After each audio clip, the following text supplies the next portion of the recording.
나는 부모님의 50주년 결혼기념일을 위해 모든 것을 바쳤다. 42만 5천 달러짜리 제주도 해변 별장을 사서 그날 도착하자마자 엄마가 문을 열고 나를 보며 말했다. 이 별장은 내 아빠의 피로 물든 재산이야. 내가 준 선물이 아니라 내가 훔친 도둑질이 증거지. 그 순간 나는 알았다. 내 인생 전체가 거짓이었다는 걸. 그날 아침 서울의 번잡한 아파트에서 나는 커피를 마시며 창밖을 바라보고 있었다. 35살, 성공한 IT 기업 CEO. 세상이 나를 부러워할 만한 삶이었다. 하지만 그 성공 뒤에는 부모님에 대한 끝없는 빚이 있었다. 아버지는 젊었을 때부터 공장에서 일하며 가족을 먹여 살리셨다. 어머니는 집에서 아이들을 돌보며 가끔 작은 가게를 도우셨다. 나는 그분들의 희생 덕에 대학을 나와 스타트업을 키워 지금의 자리를 얻었다. 50주년 선물은 단순한 집이 아니었다. 그것은 나의 속죄였다. 제주도로 가는 비행기에서 나는 별장의 사진을 보며 미소 지었다. 현대적인 디자인의 바다를 마주한 테라스, 무성한 야자수가 둘러싼 정원. 가격은 어마어마했지만 내 회사의 최근 투자로 충분했다. 부모님께는 작은 감사라고 말할 계획이었다. 도착하자마자 택시를 타고 별장으로 향했다. 문을 열 때 아버지의 미소가 먼저 떠올랐다. 하지만 문을 연 건 어머니였다. 엄마, 나는 포옹하려 했지만 어머니의 눈빛이 이상했다. 차갑고 날카로웠다. 들어와 이 그 한마디의 별장은 갑자기 낯선 공간이 되었다. 안으로 들어서자 아버지가 소파에 앉아 계셨다. 아들아, 왔냐? 아버지의 목소리는 여전했다. 따뜻하고 피곤해 보이셨지만 나는 선물을 공개했다. 아빠, 엄마. 이 별장 50주년 선물이에요. 이제 여기서 쉬세요. 침묵이 흘렀다. 어머니가 먼저 입을 열었다. 42만 5천 달러. 내가 어떻게 이런 돈을. 그녀의 목소리에 떨림이 있었다. 나는 웃으며 대답했다. 회사 일이 잘 풀려서요.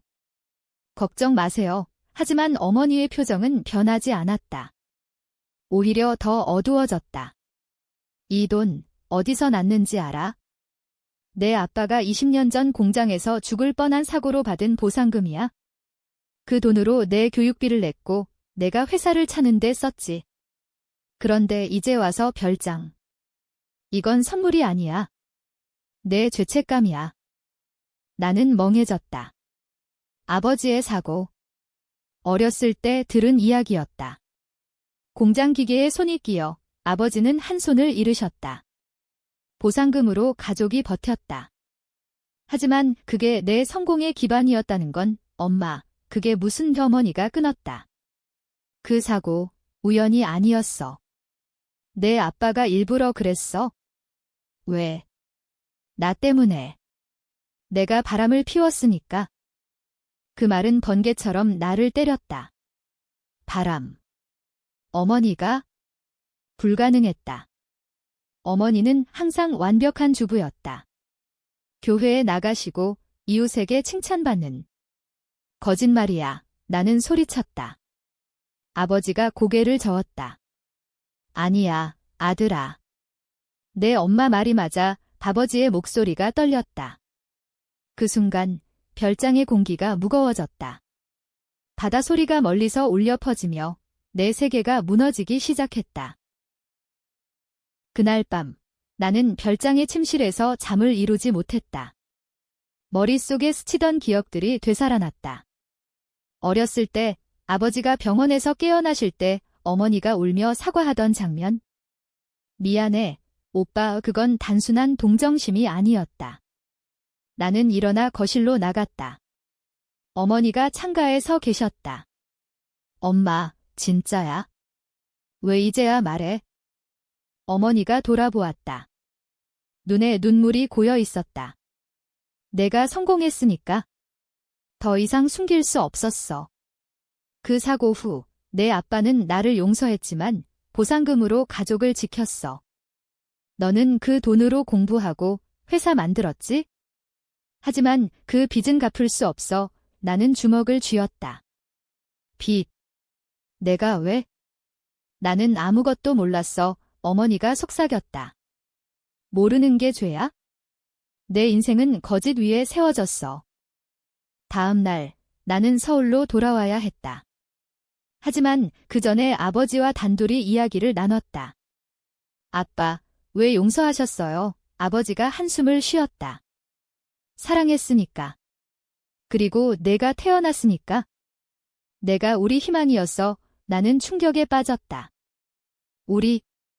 그 말 속에 숨겨진 의미가 있었다. 아빠, 저 정말 아빠 아들이에요. 아버지의 침묵이 모든 걸 말했다. 서울로 돌아온 나는 회사 일에 몰두하려 애썼다. 하지만 머릿속은 제주도의 그 별장으로 가득 찼다. 어머니의 고백이 나를 갉아먹었다. 바람피운 어머니, 사고를 유발한 아버지, 그리고 그 위에 세워진 내 삶. 나는 형제를 없었다. 외동아들로 자랐지만 이제 그 정체성마저 의심스러웠다. 어린 시절 기억이 떠올랐다. 10살 때 집에 이상한 남자가 왔다. 아줌마, 오랜만이야. 어머니가 창백해지며 쫓아내던 장면. 그 남자, 나중에 알게 된 대로 어머니의 옛 연인이었다. 대학 시절, 어머니가 그냥 지인이라고 했지만 이제 보니 그게 아니었다. 나는 그 남자를 찾아 나섰다. 이름은 박민준. 제주도에서 작은 카페를 운영 중이었다. 비행기로 다시 제주에 갔다. 카페에 도착하자 중년의 남자가 나를 맞이했다. 김준호 씨. 내 어머니 아들이라고. 그의 미소가 역겹게 친숙했다. 우리는 테이블에 앉았다. 내가 왜 왔는지 알아. 그 별장 이야기 들었어. 나는 놀랐다. 어떻게? 그는 웃었다. 내 어머니가 연락했어? 내가 진실을 알게 됐다고. 박민준의 이야기는 나를 더 깊은 나락으로 밀어넣었다. 30년 전 어머니는 아버지와 결혼했지만 사랑은 아니었다. 박민준과는 청춘의 연애였다. 어머니가 임신하자 가족의 압력으로 아버지와 결혼했다. 그 아이가 너야. 이 그의 말에 나는 얼어붙었다. 저는 아빠가 아니라고. 그는 고개를 끄덕였다. 내 아버지는 그걸 알았어. 사고 당일 내 어머니가 나와 만나러 가는 걸 알았지? 그래서 일부러 기계에 손을 넣었어. 나 없이 살 수 있냐고. 자살 시도였어. 나는 토할 것 같았다. 아버지의 희생, 어머니의 배신, 그리고 나 불륜의 열매. 왜 이제야? 나는 물었다. 박민준이 어깨를 으쓱했다. 내 어머니가 부탁했어. 내가 별장을 사면서 과거를 파헤칠까 봐. 하지만 이제 내가 왔으니 솔직히 말할게. 나는 내 친아빠야. 그날 나는 별장으로 돌아갔다. 어머니와 아버지를 불렀다. 이게 다 무슨 짓이야? 나는 소리쳤다. 어머니가 울었다. 미안해, 준호야. 내가 행복하게 살길 바랐어. 아버지가 말했다. 내 선택이었어. 너를 사랑했으니까. 하지만 그 사랑은 독이었다. 나는 별장의 문을 쾅 닫고 나왔다. 바다를 보며 다짐했다. 이 배신을 용서할 수 없다. 복수해야 한다. 복수는 서서히 시작되었다. 먼저 박민준의 카페를 조사했다. 그의 사업은 빚더미였다. 나는 내 회사의 자금을 동원해 그를 압박했다. 돈을 갚아. 아니면 다 망해. 그는 빌었다. 내 어머니 때문이야. 그녀가 나를 버렸어. 나는 비웃었다. 그래. 그럼 나도 버릴게. 서울로 돌아온 후 나는 어머니와 아버지를 무시했다. 전화도 받지 않았다. 회사에서는 더 야심차게 움직였다. 내 성공은 이제 복수의 도구였다. 박민준을 무너뜨린 후 다음 타깃은 어머니였다. 그녀의 과거를 파헤쳤다. 어렸을 때 그 지인이 더 많았음을 알았다. 교회 목사님과의 소문, 이웃집 사업가와의 만남. 어머니는 단순한 바람이 아니었다. 그녀는 삶을 속인 전문가였다. 나는 익명으로 그 소문을 퍼뜨렸다. 제주도 마을 커뮤니티, 심지어 교회 그룹 채팅에. 김 여사, 과거 불륜으로 남편 사고 유발, 어머니의 전화가 왔다. 준호야, 내가 한 짓이야. 나는 차갑게 대답했다. 엄마가 먼저 시작했어. 그녀의 울음소리가 들렸다. 제발, 그만해. 내 아빠가 알면.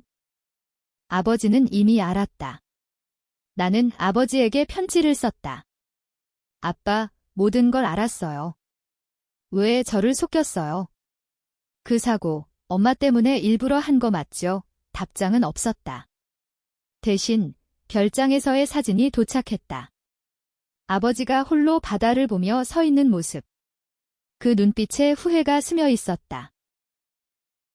복수는 점점 잔인해졌다. 나는 어머니의 은퇴 자금을 동결시켰다. 그 돈, 보상금 출신이잖아. 내 거야. 그녀가 서울로 올라왔다.